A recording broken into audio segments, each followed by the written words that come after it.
Pemirsa, seorang siswa SMP mengalami penyekapan dan pencabulan selama 4 bulan. Korban yang kini hamil mengalami depresi dan terpaksa dirawat di rumah sakit.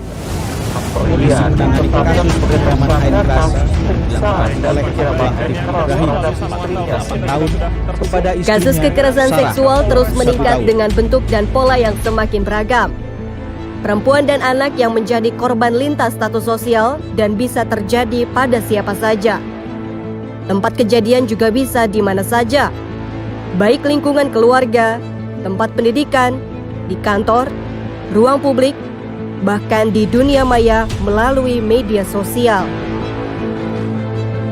Kekerasan seksual sudah masuk dalam tahap yang membahayakan, bukan hanya bagi para korban, tetapi juga bagi ketahanan keluarga, kehidupan sosial, nasional, dan bahkan berdampak global. Pemerintah Indonesia telah mengeluarkan Undang-Undang Nomor 12 Tahun 2022 tentang tindak pidana kekerasan seksual yang merupakan wujud kehadiran negara dalam mencegah segala bentuk kekerasan seksual, melindungi dan memulihkan korban, serta memberikan efek jera kepada pelaku dengan hukuman berat.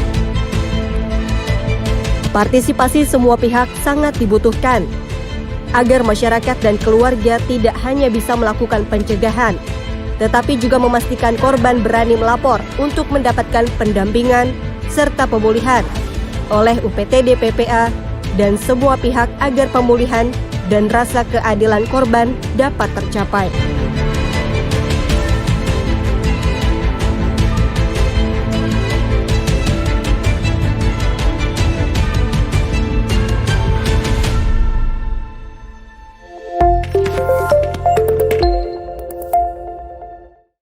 Assalamualaikum warahmatullahi wabarakatuh. Sahabat keluarga, sayang keluarga, dimanapun saling menjaga. Sahabat keluarga, kita berjumpa kembali dengan podcast Saga yang kali ini menghadirkan 3 orang narasumber yang hebat-hebat dan juga kompeten di bidangnya masing-masing. Podcast Saga kali ini bekerja sama antara Dinas PPAPP dengan Universitas Indonesia, khususnya Program Magister Kajian Ketahanan Nasional, Sekolah Kajian Strategik dan Global. Telah hadir di tengah-tengah kita 3 orang narasumber yang hebat-hebat yang akan membahas hal-hal yang berkaitan dengan kekerasan seksual dan dampaknya terhadap ketahanan keluarga, bahkan juga sampai dengan kesehatan mental. Sahabat keluarga, sebelum kita lanjutkan diskusi ini, kami perkenalkan narasumber sebagai berikut. Yang pertama adalah Ibu Profesor Dr. Kristi Purwandari M. Hum, Guru Besar Psikologi Universitas Indonesia dan dosen Sekolah Kajian Strategik dan Global Universitas Indonesia, serta pendiri Yayasan Pulih. Dan dulu ketika DKI Jakarta mendirikan P2TP2A, beliau ini yang membantu Pemprov memberikan capacity building. Selamat siang Prof, Bu Kristi. Dan yang kedua adalah Dr. Margarita Hanita SHMSI, dosen Prodi Kajian Ketahanan Nasional, Sekolah Kajian Strategik dan Global Universitas Indonesia, yang sekaligus juga Bu Hanita ini tidak asing.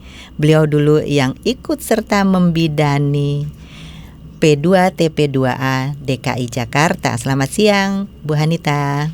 Selamat siang Bu Tuti, selamat siang Pak Ibu semuanya. Terima kasih. Terima kasih. Narasumber kita yang ketiga adalah Tripalupidia Handayati, Kepala UPT P2TP2A Dinas PPAPP Provinsi DKI Jakarta. Selamat siang Bu Palupi. Assalamualaikum Ibu Kadis. Sebelum kita bincang-bincang lebih jauh, sahabat keluarga, mari kita saksikan VT dari ketiga narasumber kita berikut ini.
Sahabat keluarga, kita telah saksikan Viti dari ketiga narasumber kita. Nah, sekarang kita saatnya untuk berdiskusi, bincang-bincang lebih jauh terkait dengan fenomena kekerasan seksual dan dampaknya terhadap korban, bahkan ketahanan keluarga, dan juga tidak jarang terhadap kesehatan mental dari korban itu sendiri. Kita telah mengetahui bersama bahwa Undang-Undang Nomor 12 Tahun 2022 telah disahkan beberapa waktu yang lalu, yakni terkait dengan tindak pidana kekerasan seksual. Tentu banyak hal-hal yang kita perlu ketahui dengan lebih mendalam lagi terkait dengan isi substansi, pesan-pesan, pengaturan, dan juga hal-hal yang dapat menghindarkan perempuan dan anak dari tindak kekerasan dimanapun mereka berada. Dan untuk itu kita akan berbincang-bincang, dan yang pertama kali ini saya akan menyapa Ibu Hanita terlebih dahulu. Ibu Hanita, mengapa ya isu kekerasan perempuan dan anak termasuk kekerasan seksual itu selalu saja menjadi isu dalam ketahanan keluarga nih Bu? Ya, Bu Hanita. terima kasih Bu Tuti. Yang pertama kami ingin mengucapkan terima kasih yang sebesar-besarnya karena kami mewakili program studi kajian ketahanan nasional dari Sekolah Kajian Strategik dan Global, berkenan Ibu menerima pengabdian masyarakat dari kami bekerjasama dalam podcast Saga yang sangat terkenal ini ya Ibu ya. Nah, yang pertama kami ingin menyampaikan tadi mengapa isu kekerasan terhadap perempuan dan anak ini menjadi isu ya dalam ketahanan keluarga. Yang pertama kami ingin mengaitkan dengan fungsi keluarga. Jadi kalau kita melihat dari berbagai macam teori yang ada, setidaknya ada dua fungsi keluarga yang akan terganggu jika kekerasan terhadap perempuan dan anak, terutama kekerasan seksual, itu terjadi. Yang pertama adalah fungsi perlindungan dalam keluarga, dan yang kedua adalah fungsi pengasuhan anak. Kita ketahui bersama bahwa keluarga sebagai unit kecil dalam masyarakat merupakan unit yang sangat berperan besar dalam pengembangan dan dalam pengasuhan anak untuk pengembangan sumber daya manusia. Untuk itulah fungsi keluarga ini perlu dikuatkan sehingga kekerasan terhadap perempuan dan anak tidak terjadi. Nah, terkait dengan ketahanan keluarga itu sendiri, sejak 2016, Kementerian Pemberdayaan Perempuan dan Perlindungan Anak bersama BPS telah mengembangkan indeks ketahanan keluarga. Dan ternyata karena begitu pentingnya dan begitu seringnya terjadi kekerasan terhadap perempuan dan anak, terutama dalam lingkup keluarga, akhirnya masalah kekerasan terhadap perempuan dan anak masuk menjadi salah satu indikator yang harus diperhatikan supaya ketahanan keluarga itu kuat. Sehingga ketahanan keluarga ini juga mengukur bagaimana indikator terkait kondisi sosial psikologis sebuah keluarga itu yang di dalamnya juga ada parameter tentang kekerasan terhadap perempuan dan anak. Demikian Ibu. Baik, terima kasih. Tadi ada beberapa poin penting ya, bahwa ketahanan keluarga itu tidak terlepas dari implementasi fungsi-fungsi keluarga, di antaranya adalah fungsi perlindungan, fungsi sosialisasi yang di dalamnya mengandung fungsi parenting atau pengasuhan untuk anak. Nah, walaupun fungsi-fungsi ini sudah ada, sudah diundangkan, juga indikator pengukuran ketahanan keluarga ini sudah diperkenalkan dan kita lakukan, namun sampai dengan hari ini masih saja terjadi tindak-tindak kekerasan tersebut. Kita sudah kampanye mencegahnya, sudah bergandengan tangan, berikhtiar dalam berbagai aspek kehidupan untuk mencegahnya, namun masih saja terjadi. Dan coba kita dan mari selanjutnya kita ke Ibu Tripalupi ini, yang sehari-harinya memang diberi penugasan untuk memberikan pelayanan terhadap korban tindak kekerasan baik terhadap perempuan maupun terhadap anak.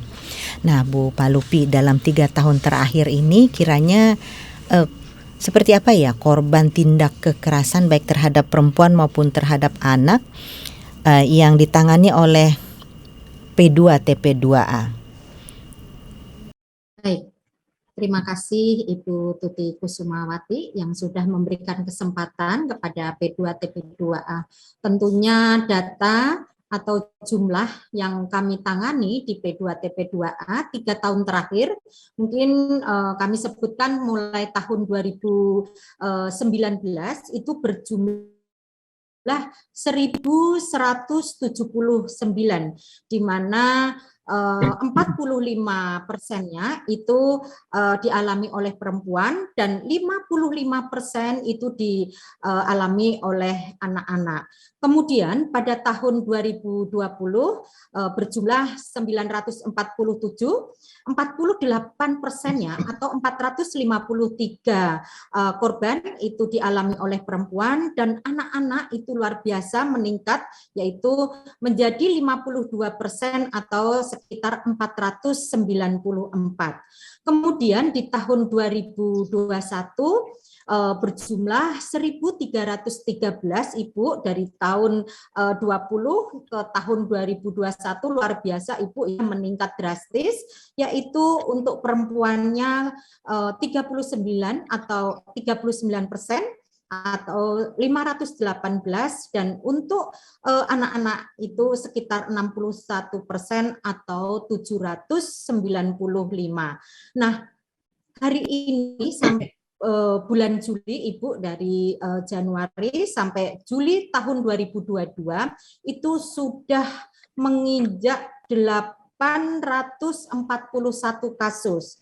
49-nya itu dialami oleh perempuan atau sekitar 413, dan 428 atau 51 itu dialami oleh anak-anak. Nah, ini jadi kalau kita melihat Ibu dari tahun ke tahun memang banyak sekali ya istilahnya dari perempuan dan anak itu yang paling besar itu dialami oleh anak-anak.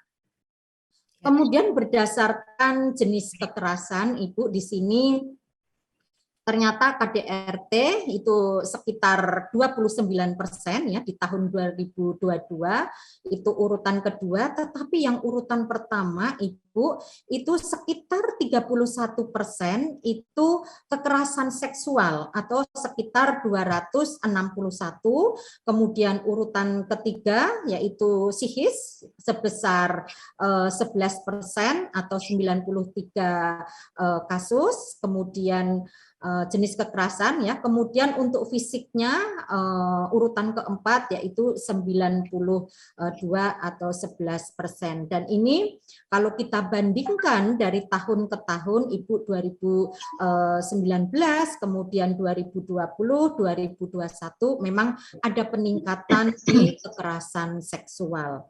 Kemudian Ibu untuk berdasarkan klien ya yang kita tangani itu umur 0 sampai 17 tahun itu urutan pertama Ibu itu sekitar 51% atau sebanyak 428 anak atau korban. Kemudian di umur 18 sampai 24 tahun itu ada sekitar 17% atau sebesar 147, kemudian umur 25 sampai 59 tahun itu 31% atau 259. Demikian Ibu kalau dilihat ditangani oleh P2TP2A dari 3 tahun. Baik, ada hal yang tadi perlu saya garis bawahi bahwa persentase korban anak ini sangat signifikan. Jadi prosentasenya, proporsinya ini melebihi dari perempuan, dan puncaknya tadi ada di tahun 2021, berarti kita masih berada di tengah-tengah pandemi. Tahun 2021 itu 61% korbannya anak, dan kekerasan seksual merupakan dua besar bentuk kekerasan yang dialami baik oleh perempuan maupun oleh anak di samping KDRT. Ini selalu saja KDRT dan pelecehan atau kekerasan seksual ini menjadi dua besar, bahkan tadi semakin meningkat trennya tindak kekerasan yang berbentuk kekerasan seksual ini. Kita ke Ibu Kristi. Ibu Kristi melihat fenomena semacam ini bahwa tindak kekerasan seksual ini trennya yang tercatat ini basisnya adalah yang datang kepada kami, Ibu. Kalau yang tidak datang kepada kami, kita tidak ketahui, dan kita bisa patut duga ini fenomena gunung es ada di masyarakat. Yang datang melaporkan diri kepada P2TP2A, bentuknya korban tindak kekerasan seksual ini semakin meningkat trennya, dan juga anak itu menjadi korban yang lebih tinggi dibandingkan dengan jumlah perempuan. Nah, Ibu Kristi, bagaimana kekerasan seksual ini dapat memberikan dampak pada kesehatan mental korban, dan lalu kemudian memulihkannya ini seperti apa ya, Ibu? Baik, terima kasih Ibu. Salam hormat untuk Ibu Tuti, Ibu Hanita, dan Ibu Tripalupi, dan semua pendengar podcast. Saya ingin menyampaikan terlebih dulu Ibu bahwa kekerasan seksual itu merupakan fenomena yang sangat kompleks dan direspon oleh masyarakat secara berbeda-beda, cukup sering dengan kurang tepat juga, Ibu. Nah, respon itu juga berpengaruh nantinya terhadap kesehatan mental dan kondisi sosial dari korban, keluarga, dan juga masyarakat. Yang cukup umum, kita mendapati bahwa pengungkapan atau laporan tentang kekerasan seksual itu sering direspon bukan dengan memberikan dukungan atau rasa aman, Ibu ya, kepada korban. Melainkan cukup sering itu dengan kepanikan, kemarahan, rasa tidak percaya, penyalahan kepada korban, sikap-sikap menutupi kejadian. Nah, jadi kekerasan seksual itu oleh masyarakat itu dilihat seperti stigma yang kuat sekali gitu ya. Keluarga menjadi malu dan mungkin korban dimarahi, tidak dipercaya, disembunyikan gitu, atau masyarakat memandang sebelah mata antara merasa kasihan tapi juga merendahkan, menyalahkan gitu. Di beberapa tempat bisa jadi korban dan keluarganya itu harus berpindah atau terusir dari tempat tinggalnya. Jadi Ibu memang dampaknya secara kesehatan mental besar ya. Kekerasan seksual itu sangat beragam sebenarnya. Ada yang mungkin masih tergolong tanda kutip ya, dapat ditanggulangi oleh si individu itu sendiri. Ada pula yang sangat parah, yang mengacaukan bahkan mengancam nyawa. Tanpa respon yang menstigma dari masyarakat ya Ibu, sebenarnya kekerasan seksual itu sendiri sudah menjadi tersendiri untuk korbannya. Individu dilanggar otonomi tubuhnya, kehilangan rasa aman, merasa takut, kehilangan rasa percaya diri, dibayang-bayangi oleh perasaan terancam. Sehingga dapat juga terjadi yang namanya gangguan stres pasca trauma. Stres pasca trauma setelah kejadian ya, yang mengganggu fungsi sehari-hari. Belum lagi kalau ada dampak fisik atau seksual, seperti infeksi menular seksual atau kehamilan. Dan kalau ada stigma dari masyarakat, dampak psikologisnya bisa menjadi lebih parah lagi. Seperti individu itu menyakiti dirinya sendiri, hingga mungkin dia punya keinginan atau bahkan upaya untuk bunuh diri.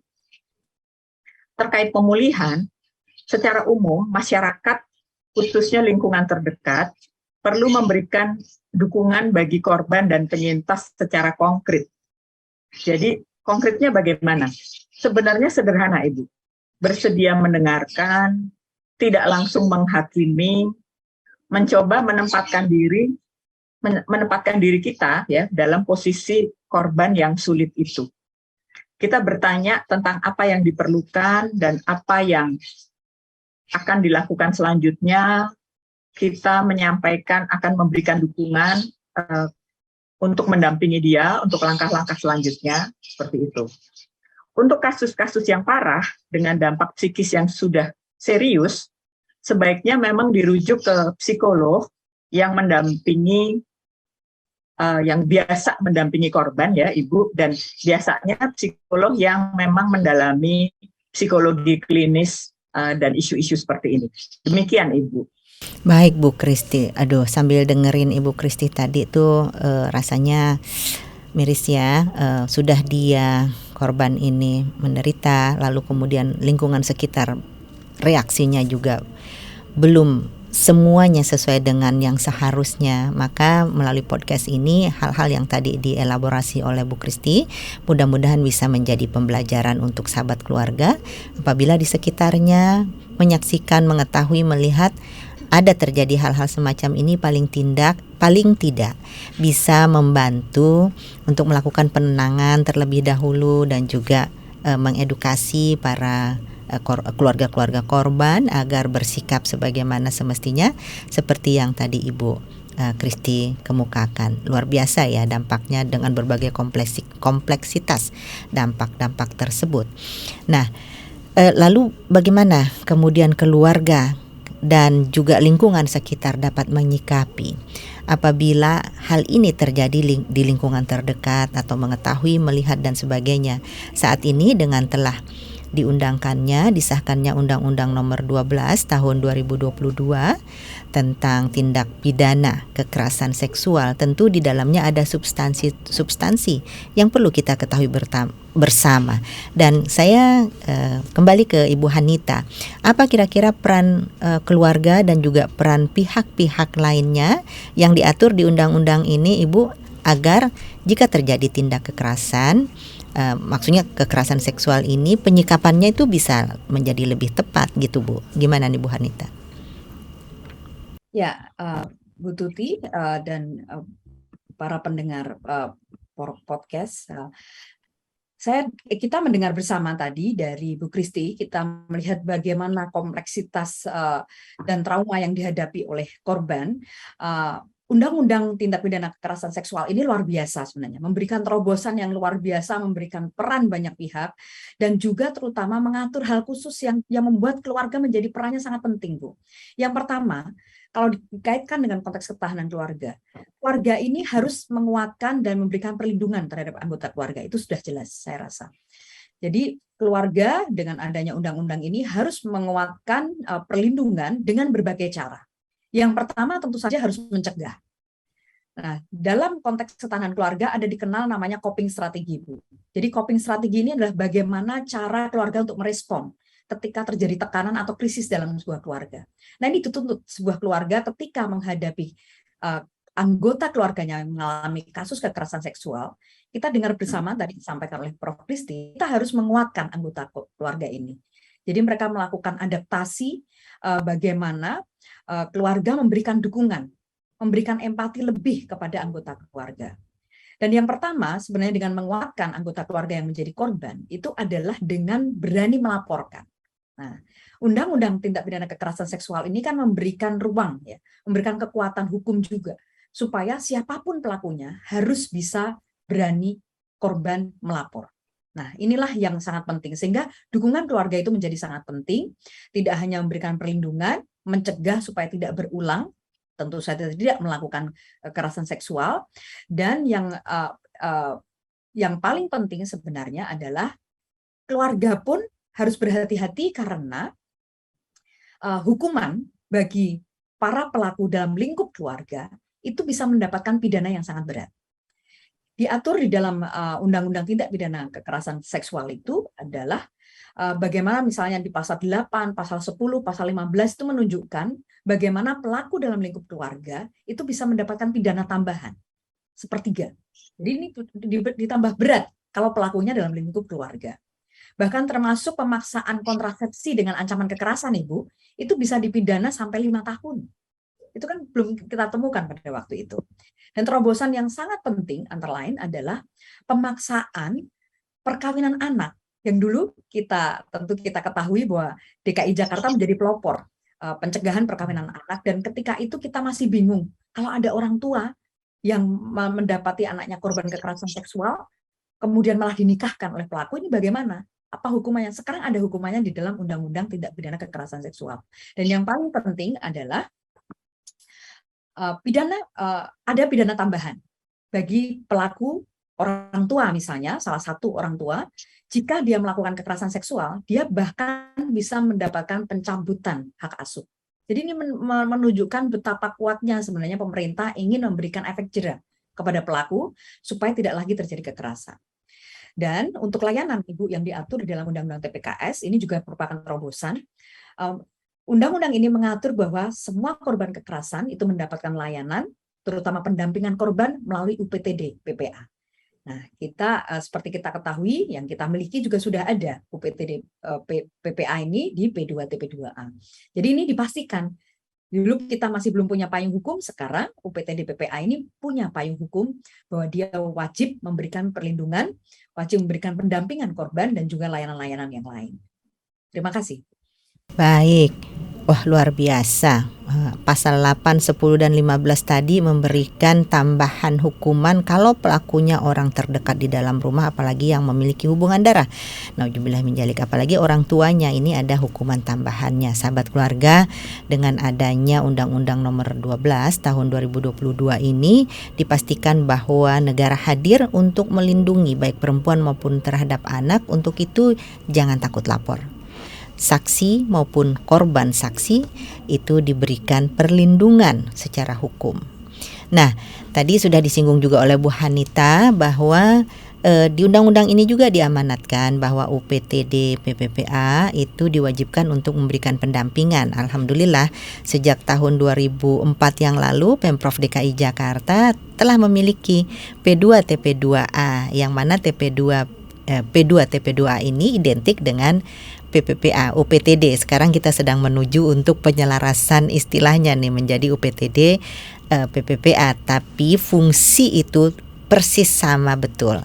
Jadi artinya sudah memiliki kelembagaannya. Nah, kita sekarang mari ketahui lebih jauh lagi melalui Ibu Tri Palupi ini sebagai kepala UPT-nya, apa saja Bu Palupi layanan-layanan yang diberikan oleh P2 TP2A ini terhadap korban tindak kekerasan, termasuk korban tindak kekerasan seksual tentunya, baik perempuan maupun anak, Bu.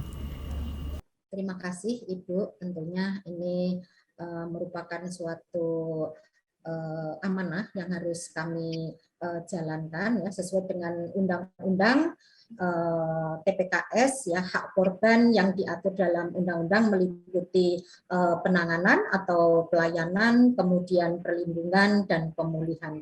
Sebelum ke undang-undang, Ibu, perlu kami sampaikan bahwa P2 TP2A juga melayani ya, dan di sini Bu kadang bayar enggak gitu kan, karena warga Jakarta itu kalau sudah melakukan atau ada informasi apalagi keterkaitan dengan hukum, Ibu itu takut, wah jangan-jangan mahal ya gitu, apalagi dengan pendampingan psikolog. Nah, di sini memang untuk layanan P2 TP2A ada beberapa keterkaitan. Yang pertama yaitu layanan hukum, di situ bisa konsultasi hukum, kemudian ada pendampingan kepolisian, pendampingan pengadilan, kemudian ada penjangkauan. Kami juga punya URC, Ibu ya, unit reaksi cepat yang 24 jam. Jadi kami siap membantu warga Jakarta apabila ada kekerasan atau perlu penjangkauan, kami siap membantu.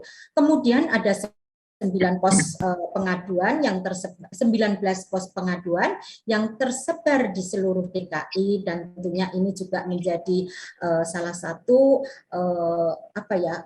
misalnya ada kekerasan atau KDRT atau hal-hal yang ingin perlu dikonsultasikan, jadi kami siap membantu. Ada 19 titik pos pengaduan yang siap membantu. Kemudian ada mediasi. Alhamdulillah Ibu, di P2 TP2A kemarin juga ada pelatihan ya, meskipun mandiri Ibu luar biasa, tapi teman-teman advokat kemarin, Ibu bolehkah saya mendaftarkan secara mandiri, dan alhamdulillah kami dari P2 TP2A ada 3 Bu mediator yang siap membantu. Kemudian yang kedua, layanan psikologi, ada pendampingan untuk tadi pendampingan kepolisian, pengadilan sudah Ibu, kemudian psikoedukasi, kemudian saksi ahli, kemudian ada asesmen risiko. Kemudian yang selanjutnya ada layanan pendampingan, di situ juga kami siap rujukan ke rumah aman, kami bekerja sama dengan dinas sosial, kemudian siap home visit apabila dibutuhkan, ada penjangkauan, pendampingan, pemulangan, dan rujukan layanan kesehatan yang kami sudah bekerja sama dengan dinas kesehatan. Kembali ke Undang-Undang TPKS, Ibu, tentunya ada hak atas penanganan atau pelayanan, hak atas informasi terhadap seluruh proses dan hasil penanganan atau layanan perlindungan dan pemulihan. Ini ada beberapa, termasuk hak untuk mendapatkan dokumen hasil penanganan. Di sini juga perlu kami informasikan, ini sangat penting sekali. Kemudian ada hak atas layanan hukum, kemudian penguatan psikologis, dan hak layanan kesehatan. Nah, di sini banyak sekali Ibu untuk kesehatan juga ada pemeriksaan, kemudian tindakan dan perawatan medis yang tentunya ini sangat dibutuhkan oleh korban atau klien. Di samping itu ada hak layanan dan fasilitas sesuai dengan kebutuhan korban, kemudian hak penghapusan konten bermuatan seksual untuk kasus kekerasan seksual dengan media elektronik. Ini sangat penting sekali Ibu ya, karena apa, jejak digital akan terekam terus ya, apabila tidak dihapus itu akan sampai kapanpun. Nah, ini juga merupakan hak-hak layanan untuk atau pelayanan.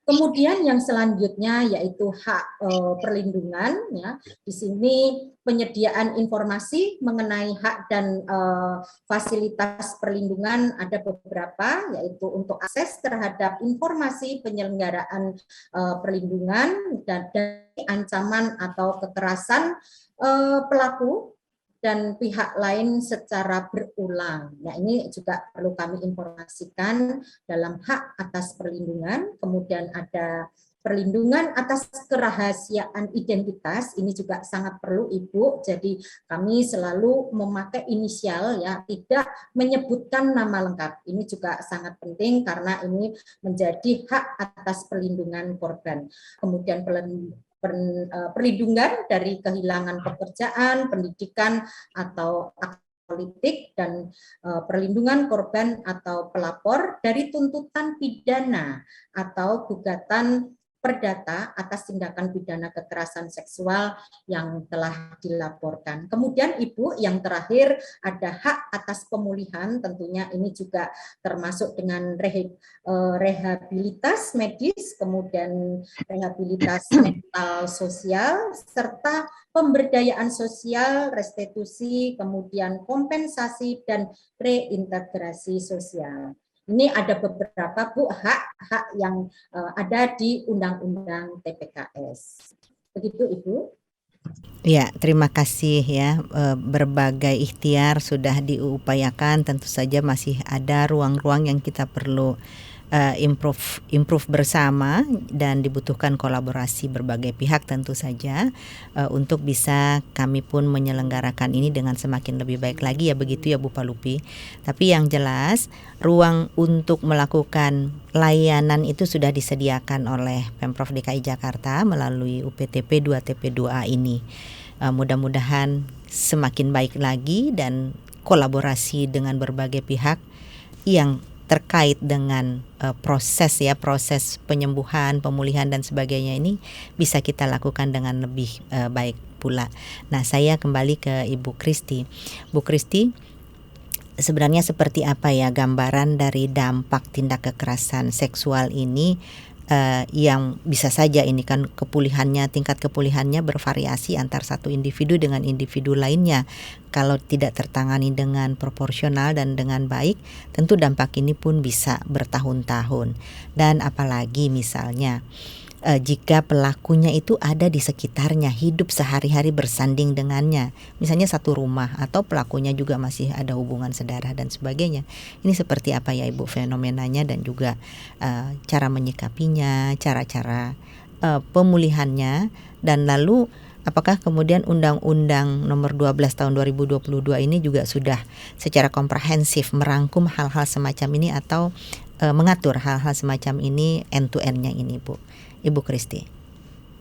Ibu, Terima kasih untuk pertanyaannya. Sebenarnya ya Ibu, tadi kita sudah berdiskusi tentang dampaknya secara umum yang terjadi bila korban itu memperoleh tindakan yang tidak pantas lah gitu ya, kekerasan seksual dari orang dekat, dari anggota keluarga, dampaknya itu sama, tetapi justru dengan tampilan yang sering lebih intens, Ibu. Lebih intens. Jadi orang mungkin kalau yang tidak paham itu mungkin mikirnya, kan pelakunya pelakunya sudah dikenal, mungkin dampaknya tidak terlalu parah ya, gitu. Orang yang awam. Sebenarnya tidak demikian. Justru kalau pelakunya itu adalah orang dekat, lebih intens. Mengapa begitu? Mungkin bisa kami coba jelaskan secara sederhana ya, ada beberapa alasan. Pertama, karena pelaku adalah orang dekat yang harusnya justru melindungi atau menyayangi korban. Misalnya ayah atau kakak atau pacar kan harusnya melindungi dan menyayangi. Sehingga korban itu tidak mengantisipasi akan mengalami hal itu dari orang dekat. Sehingga kekerasan itu menghancurkan rasa aman korban itu, Bu. Dan rasa percaya korban kepada orang, baik yang terdekat sekalipun, maupun orang pada umumnya. Gitu ya. Kedua, kita sudah bahas ya bahwa kekerasan seksual itu dianggap sangat, stigma yang besar sekali lah. Sehingga cenderung keluarga atau masyarakat itu malu sekali kalau sampai terjadi atau amat merendahkan korban gitu. Sehingga kalau terjadi dalam keluarga, cukup sering juga keluarga atau lingkungan dekat gitu ya Bu, sering juga keluarga atau lingkungan dekat itu akan menyembunyikan kejadian itu, akan menyalahkan korban, akan mencoba mencari penjelasan, masa sih memang terjadi gitu ya, sehingga memang kejadiannya menjadi lebih sulit untuk dilaporkan. Jadi memang tindakan hukum seperti tadi Ibu Hanita sampaikan ya, yang sebaiknya melapor itu lebih sulit terjadi kalau dialami oleh pelakunya orang dekat, apalagi kalau korban masih tinggal bersama dengan pelaku. Hal lain penyebabnya itu adalah karena di dalam diri korban sendiri ada mekanisme psikologi yang memang cukup kompleks ketika pelaku itu keluarga atau orang dekat. Saya rasa Ibu kita semua bisa membayangkan ya, kalau saya dirampok di jalan, lalu luka gitu ya, saya itu mungkin ingin segera cerita kepada orang yang paling cepat saya temui sekalipun, aduh saya dirampok. Tapi kalau pelakunya misalnya suami saya sendiri atau pacar atau guru saya, situasinya sangat berbeda. Jadi saya pun sebagai korban itu bingung untuk bercerita dan mungkin ingin menutup saja situasi itu. Nah, jadi memang kalau pelakunya orang yang dikenal itu jadi lebih susah, Ibu. Si korbannya juga takut untuk membuka fakta itu dan mungkin ada sedikit rasa bersalah juga, Ibu. Kalau misalnya saya melaporkan pacar saya gitu, aduh kasihan ya, nanti dia bagaimana kalau sampai dia diproses hukum. Jadi secara psikologis memang kacau. Nah, yang lain adalah kalau kejadiannya itu di dalam lingkungan keluarga, itu akan dilihat menjadi stigma yang lebih besar lagi, misalnya incest seperti itu ya Bu, sehingga bisa jadi kemungkinannya masyarakat akan makin menstigma keluarga ini. Masyarakat akan melihat keluarga ini sebagai yang harus dikucilkan, sehingga menjadi makin sulit bagi korban dan keluarga untuk hidup secara sehat dan bahagia. Nah, bagaimana melakukan pemulihan? Mungkin memang kita perlu banyak sekali melakukan sosialisasi tentang fakta-fakta yang tadi sudah dijelaskan oleh Ibu Tripalupi ya, tentang bahwa faktanya banyak, pelakunya mungkin orang dekat, sehingga masyarakat menjadi lebih mengerti dan melihat kekerasan seksual sebagai suatu fakta yang harus tanggulangi bersama, bukan sebagai suatu stigma yang membuat korban atau keluarga itu malu untuk mengungkapkannya. Itu mungkin pertama. Kedua, saya rasa AS ini membantu, saya rasa amat sangat memberikan harapan yang lebih baik bagi korban dan keluarga dan masyarakat secara umum, karena ada banyak hal yang kita bisa lakukan ya Bu. Maksudnya sosialisasi, pelatihan bagi pendamping awam. Saya rasa bagaimana keluarga bisa bersikap lebih lebih tepat dalam mendampingi anggota keluarga, bagaimana ibu yang merasa malu tentang fakta ini paham bahwa dampak psikologis pada anak sangat besar sehingga dia bersedia memberikan dukungan kepada anak dan sebagainya. Itu semua akan sangat terbantu dengan hadirnya undang-undang kita yang baru. Terima kasih. Baik. Jadi hadirnya Undang-Undang 12 tahun 2022 memberikan harapan baru kepada masyarakat luas dan juga memberikan ruang yang lebih luas lagi kepada baik keluarga maupun masyarakat untuk bersama-sama bergandengan tangan melakukan pencegahan dan juga penanganan tindak kekerasan baik terhadap perempuan maupun anak, termasuk tindak kekerasan seksual. Nah, saya kembali ke Bu Hanita. Tadi kita dengar ya dari Prof. Kristi, luar biasa dampaknya secara psikologis nih Bu Hanita. Lalu jika demikian halnya, bagaimana kemudian strategi ya untuk meningkatkan, untuk mengoptimalisasi fungsi-fungsi keluarga untuk meningkatkan ketahanan keluarga apabila kenyataannya, kalau istilah Bu Kristi tadi, faktanya itu di dalam keluarga itu sudah terjadi nih tindak kekerasan seksual terhadap salah satu anggota keluarga. Ini gimana Bu strategi kita? Ibu, untuk menguatkan fungsi keluarga dalam strategi ketahanan keluarga, dari dalam buku Handbook of Family Resilience, kita mengenal istilah coping strategi tadi, Bu. Dan juga yang kedua, yang kata kunci yang paling penting dalam ketahanan keluarga itu adalah bagaimana mereka beradaptasi. Jadi seluruh anggota keluarga harus beradaptasi. Seperti tadi digambarkan oleh Prof. Kristi, ini kan perlu pemahaman bagaimana anggota keluarga itu memahami dampak korban. Nah, ini yang sebenarnya yang paling penting. Ada kalanya korban ini tidak dipahami kondisi traumanya yang begitu berat. Nah, kalau kita lihat dari kondisi kompleksitas kasus kekerasan seksual, apalagi yang terjadi di dalam keluarga, ini kan kita harus memastikan dahulu bahwa kekerasan seksualnya tidak akan berulang. Makanya itulah mengapa harus dilaporkan supaya pelaku ini bisa diproses dan dijauhkan dari korban supaya tidak berulang. Nah, kemudian keluarga harus beradaptasi, memahami bagaimana kondisi korban ini dan memberikan penguatan. Ini memang tidak mudah. Butuh pemahaman yang sangat komprehensif tentang bagaimana harus memperlakukan korban. Untuk itulah memang sosialisasi menjadi sangat penting, Bu. Jadi kita ketahui tadi digambarkan oleh Prof. Kristi bahwa tidak hanya keluarga yang tidak memahami, tetapi masyarakat. Ini yang juga harus betul-betul kita pastikan supaya masyarakat itu paham bagaimana jika seandainya menjadi korban, bahkan kasus ini kemudian terblow up. Nah, tadi disampaikan oleh Bu Palupi juga bahwa ternyata sekarang media sosial juga sudah menjadi platform ya yang bisa menyebarluaskan kasus kekerasan seksual yang terjadi, sehingga dukungan sosial ini juga penting. Selain memastikan bahwa kita menguatkan kembali fungsi keluarga beradaptasi dalam strategi coping tadi, dan kita mengembalikan bahwa keluarga adalah menjadi tempat yang paling aman bagi perempuan dan anak, terutama dari bahaya kekerasan, terutama dari bahaya kekerasan seksual. Nah, ini yang harus kita tingkatkan, dan keluarga mulai waspada dan meningkatkan pengawasan terhadap anak-anak terutama. Saya sangat prihatin sekali tadi mendapatkan gambaran dari Bu Palupi bahwa kekerasan seksual anak sangat meningkat, ya.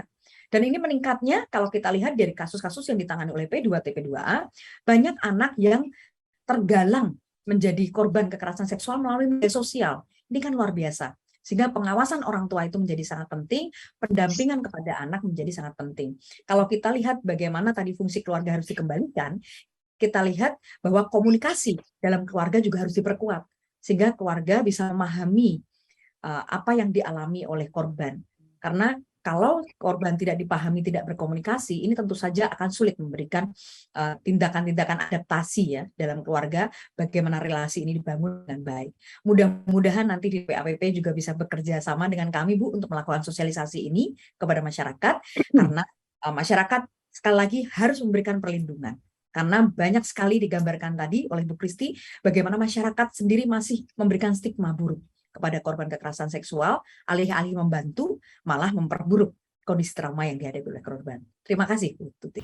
Baik, Bu Hanita, tentunya ya kita mengedukasi, berkampanye bersama agar keluarga maupun masyarakat mengetahui pasti apa tindakan yang tepat untuk menyikapi jika terjadi fenomena semacam ini yang kita tidak inginkan bersama, namun faktanya kalau terlanjur terjadi perlu penyikapan yang tepat. Nah, saya kembali ke Bu Palupi. Tadi kita sudah dengar ya Bu Palupi, baik dari Bu Kristi, Bu Hanita, ini hal-hal yang menyangkut fenomena strategi ketahanan keluarga maupun juga dampak-dampak psikologis. Nah, sebagai praktisi di P2TP2A ini teman-teman ini ya, itu seperti apa ya pemulihan terhadap korban tindak kekerasan ini, rata-rata kebutuhan waktunya seperti apa, kemudian seluk-beluknya dan hambatan-hambatan yang dihadapi oleh P2TP2A tentunya. Dan lalu apa ikhtiar-ikhtiar yang dilakukan termasuk inovasi-inovasi pelayanan misalnya. Nih Bu Palupi silakan. Terima kasih Ibu. Jadi memang betul tadi yang dikatakan Prof. Kristi dan Ibu Hanita ya. Berapa lama korban bisa pulih itu tentunya dukungannya. Peran keluarga, saya tadi mengikuti juga ini ya, mungkin Bu Hanita lebih paham, apalagi Ibu Kristi di situ 8 fungsi keluarga, kemudian Ibu lingkungan juga sangat mempengaruhi.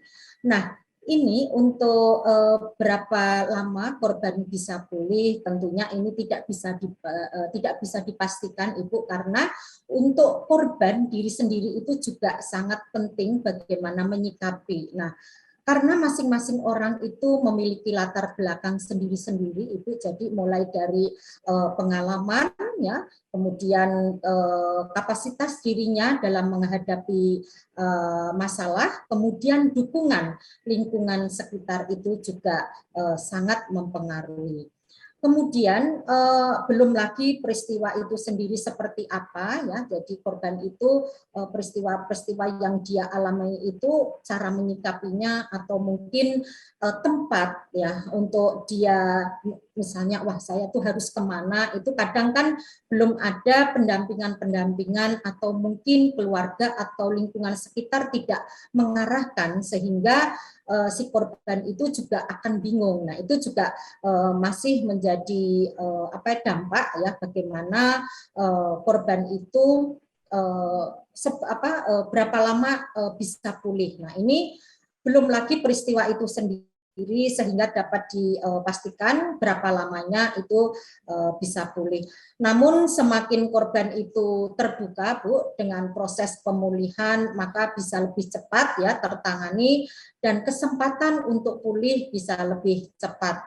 Nah, utamanya jika korban itu pergi ke tempat yang tepat. Nah, ini misalnya salah satunya mungkin diarahkan ke P2TP2A atau lingkungan atau keluarganya mungkin pernah, oh ya saya pernah baca atau pernah terinformasi kita lari atau bisa ke tempat misalnya salah satunya P2TP2A. Jadi kita sudah terintegrasi ya, berkolaborasi dengan URC dan 112, ini juga merupakan inovasi-inovasi terobosan yang dilakukan oleh P2TP2A.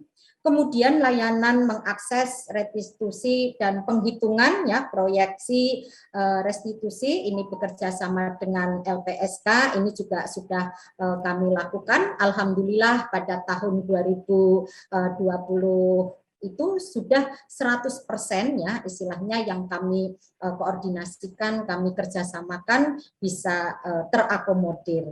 Kemudian untuk layanan konsultasi konseling ya secara online dengan terintegrasi dengan berbasis web ya, ini melalui Puspa. Ini alhamdulillah, terima kasih Ibu Tuti yang tanggal 16 Juli kemarin tahun 2022 sudah di launching, dan tentunya ini menjadi suatu kebanggaan bagi kami, tenaga-tenaga layanan yang ada di P2TP2A bisa istilahnya menjadi salah satu petugas yang ada di Puspa, yaitu terkait dengan advokatnya, kemudian psikolognya yang bisa membantu secara online apabila di dalam pelayanan Puspa itu. Misalnya setiap hari Senin sampai hari Jumat kami membantu terkait dengan layanan yang dibutuhkan.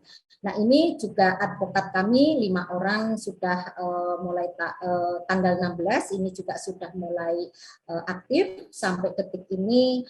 Kemudian psikolog dari P2TP2A juga sudah aktif juga, dan kami juga melibatkan 9 psikolog yang istilahnya membantu Puspa yang ada di Dinas PPAPP. Itu Ibu mungkin sekilas info, ada beberapa terobosan-terobosan inovasi yang dilakukan oleh P2TP2A. Kemudian ada yang namanya aplikasi MOKA, Ibu, itu aplikasi monitoring kasus, itu tahun 2020 ya, Bu Anita kalau tidak salah, itu juga bekerja sama dengan Save the Children, alhamdulillah, dan sekarang sudah disempurnakan, ada tenaga IT kami, dan alhamdulillah juga apabila kami untuk mendapatkan korban secara cepat, secara digital, sudah bisa terekam dengan membuka aplikasi MOKA. Begitu Ibu, terima kasih. Saya kembalikan ke Ibu Tuti. Terima kasih Bu Palupi. Sahabat keluarga, kita sudah di penghujung podcast Saga, dan banyak sekali tadi yang sudah kita dengarkan bersama, baik dari Ibu Hanita, dari Ibu Kristi, dan juga dari Ibu Palupi, yang mana beberapa hal yang bisa saya garis bawahi kembali bahwa seperti Bu Kristi pesankan, tindak kekerasan yang terjadi termasuk tindak kekerasan seksual ini bukanlah sebuah aib, bukanlah sebuah hal yang patut untuk kemudian disikapi dengan tidak tepat. Ini adalah sebuah fakta. Sebuah fakta faktual yang sudah terjadi, yang memerlukan penyikapan yang tepat dari semua pihak, utamanya dari pihak-pihak terdekat si korban, yakni keluarganya.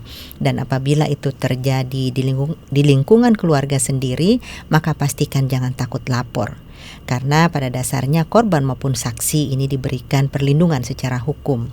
Dan coping strategi dari Ibu Hanita tadi adalah sebuah mekanisme atau strategi bagi keluarga yang mengalami tindak kekerasan seksual ini terhadap salah satu anggota keluarganya. Coping mechanism, hidup bersama maupun menyikapi bersama korban yang terjadi di dalam keluarganya dengan penyikapan yang tepat tentunya. Jangan sampai mereka diberikan stigma negatif sampai harus berpindah tempat seperti kata Bu Kristi tadi. Lingkungan sekitar, komunitas sekitar harus mendukung secara baik, mendukung secara proporsional dan secara tepat terhadap keluarga yang tertimpa musibah. Ini adalah sebuah fakta musibah, bukan sebuah stigma negatif ataupun aib. Dan Bu Palupi sudah menjelaskan berbagai layanan-layanan yang disediakan, dan itu diberikan dengan dukungan penuh dari APBD Provinsi DKI Jakarta, yang artinya ini cuma-cuma untuk seluruh klien P2TP2A, yang bentuknya bisa layanan pendampingan hukum dan juga layanan pendampingan psikologi sampai dengan konseling-konseling yang dilakukan, baik konseling tatap muka secara fisik maupun konseling secara online melalui website yang dapat diakses secara online, yaitu di puspa.jakarta.go.id. Ini semua diikhtiarkan, diupayakan untuk memutus mata rantai keengganan korban untuk datang melapor, korban ataupun yang belum menjadi korban tapi sudah mengalami hal-hal yang tidak mengenakan di dalam hidupnya, untuk mendatangi profesional di bidangnya, baik tenaga hukum, tenaga psikolog, yang dapat diakses saat ini kita sediakan secara online di puspa.jakarta.go.id. Dan bagi Bapak, Ibu, sahabat keluarga yang melihat, mendengar, menyaksikan terjadinya tindak kekerasan, wajib hukumnya melaporkan kejadian tersebut dalam konteks menyelamatkan korban, bukan untuk ikut campur urusan orang lain. Dan ini diamanatkan oleh undang-undang. Bapak Ibu yang memberikan laporannya juga diberikan perlindungan secara hukum. Jadi speak up, jangan takut melapor, silahkan lapor. Lapornya kemana? Bisa ke Jakarta Siaga 112. Bisa langsung klik puspa.jakarta.go.id, di sana ada lapor. Kemudian bisa WhatsApp ke 0813 176 17622, nomor URC unit reaksi cepatnya P2TP2A Dinas PPAPP Provinsi DKI Jakarta. Nah, sahabat keluarga, kita sudah berbincang-bincang dengan 3 orang narasumber yang memang kompeten di bidangnya masing-masing. Tidak terasa kita sudah di penghujung podcast Saga kita kali ini. Jangan lupa tentu saja tinggalkan pesan pada kolom komen, share, like, dan juga pencet tombol merahnya agar tidak ketinggalan podcast Saga yang berikutnya. Terima kasih atas kesetiaannya dan konsistensinya mengikuti podcast Saga yang kali ini mengedepankan 3 orang perempuan hebat di tengah-tengah sahabat keluarga semua. Kami semua bertiga, narasumber dan saya, undur diri. Sampai jumpa di lain kesempatan. Sampai jumpa. Assalamualaikum. Kekerasan seksual adalah tindak pidana yang patut dilaporkan. Jika kamu menjadi korban kekerasan seksual, jangan khawatir, karena kamu layak dapat perlindungan dan juga layanan dari Undang-Undang Nomor 12 Tahun 2022. Kamu juga bisa melaporkan melalui puspa.jakarta dan mendapatkan layanan online. Stop kekerasan.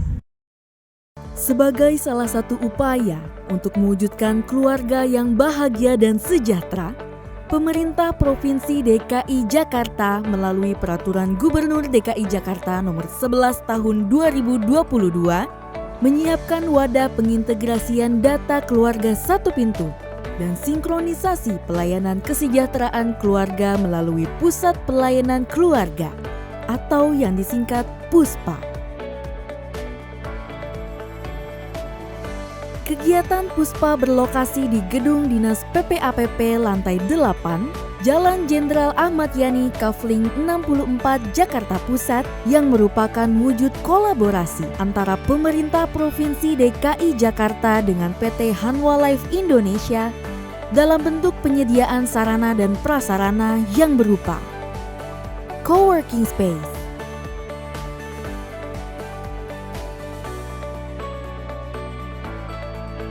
comment center, ruang podcast, tempat bermain anak, mini pantry. Selain itu, kegiatan PUSPA terwujud dalam bentuk layanan berbasis digital yang dapat diakses pada alamat website puspa.jakarta.go.id yang dikembangkan dengan dukungan dari Yayasan Save the Children Indonesia. Layanan digital yang tersedia di aplikasi PUSPA diantaranya layanan informasi keluarga, telekonsultasi, pelatihan, tim pendamping keluarga, bagimu, Jackpreneur, kampanye edukasi, putaran, pusat pembelajaran perempuan, dan lapor tindakan kekerasan. Layanan konsultasi PUSPA dirancang inklusif bagi penyandang disabilitas dengan menyediakan juru bicara bahasa isyarat.